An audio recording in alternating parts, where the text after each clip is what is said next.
새벽을 이용하여 출전.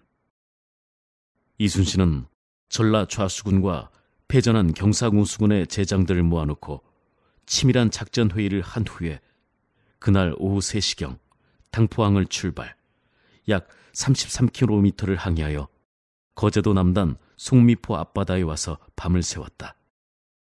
이순신은 아무리 군사들이 피로에 지쳐 있을지라도 가능한 새벽을 택하여 출전했다. 새벽에 출전하면 여러 가지 이로운 점이 많기 때문이다. 우선은 적이 잠들고 있는 시간에 움직임으로 행동의 자유가 넓어지고 적이 알아채지 못하는 가운데 내가 원하는 장소에 갈 수 있기 때문이다. 그리고 새벽부터 하루의 시간을 최대한 이용할 수 있는 장점이 있다.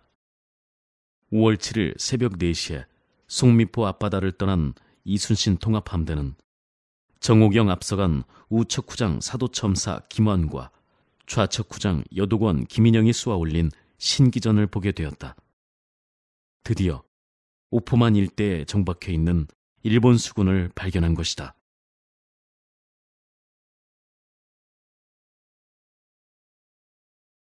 신기전으로 적 발견 신호.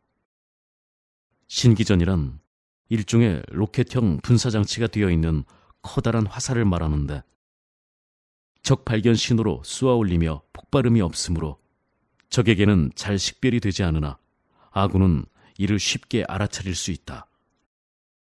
이순신은 언제나 정보를 중시했다. 적을 알고 움직였다. 앞서간 척후선으로부터 적을 발견했다는 신호를 받은 이순신은 다시 한번 부하들에게 굳게 다짐시켰다. 경거망동하게 움직이지 말고 산과 같이 정중하라. 그리고 옥포만으로 미끄러지듯 진입했다. 과연 옥포만에는 일본 전선 30여 척이 선창에 정박해 있으며 만 주위의 마을에는 치솟는 연기가 온 산을 가릴 정도였다.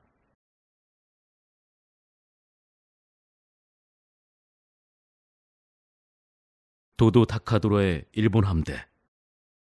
일본 전선은 주로 헝겊으로 포장을 많이 한 포장형 전선이었고 각기 소속을 표시하기 위해 홍색이나 백색, 황색, 흑색의 깃발을 사용했다. 옥포만에 들어왔던 일본 전선은 도도 다카도라가 이끌고 있는 제1기동함대였으며 이들은 붉은색의 깃발을 사용했다. 이순신은 일본 전선의 형태를 보고 지금까지 훈련했던 방법이 아군에게 미소를 짓게 할 것이라는 예감을 했을 것이다. 조선수군의 장점인 화공을 제대로 펼칠 수 있는 것이다. 저들은 아마도 화공에는 생각이 미치지 않은 것 같았다.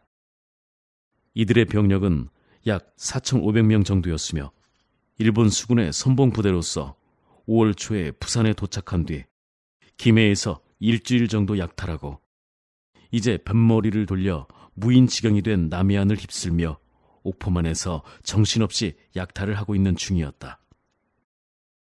이순신은 질서정연히 대오를 유지하여 당당한 위용으로 옥포만으로 신속히 밀고 들어갔다. 이때는 속도가 승리의 관건이다. 적에게 반격할 수 있는 여유를 허용해서는 안 된다. 이순신은 적이 피할 수 있는 기회를 포착하면 매우 빠른 속도로 부대를 움직인다.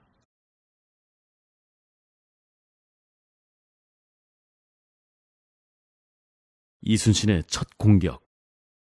한창 약탈을 하느라 정신이 없었던 일본군들이 드디어 코앞에 다가오는 이순신의 태산과 같은 위용 있는 함대들을 발견했다.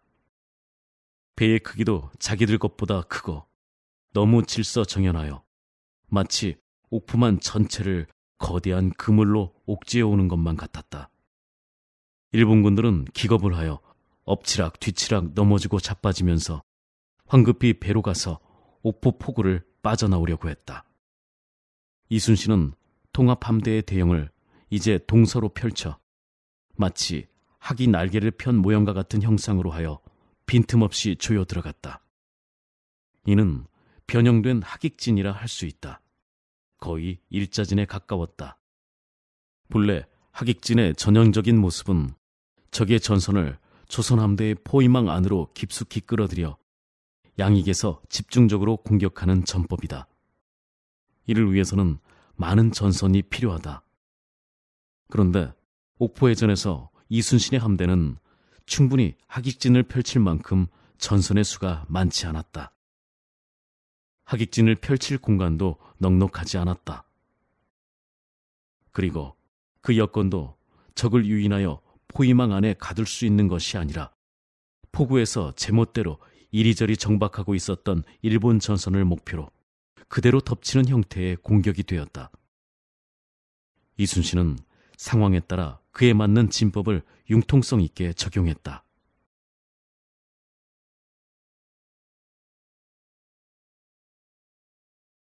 발포하라.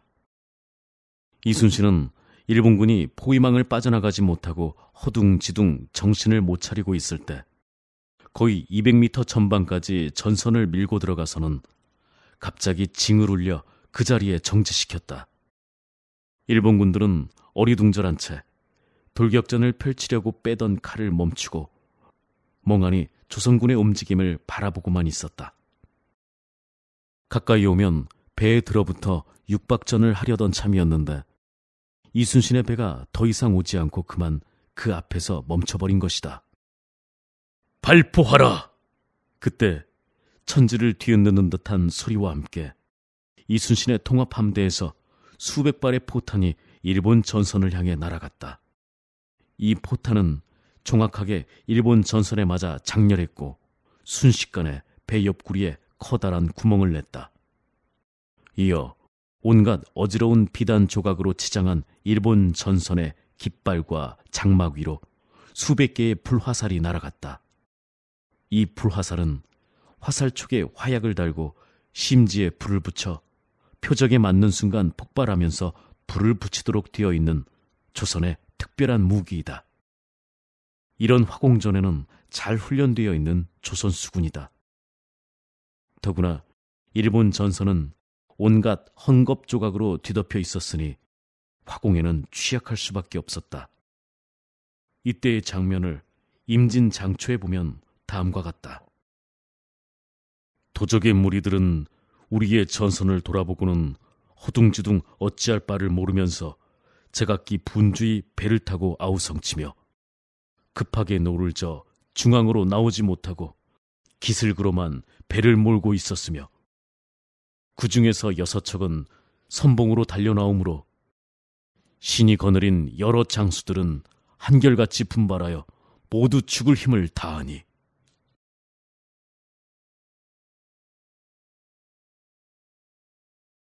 압이 교환이 된 옥포만.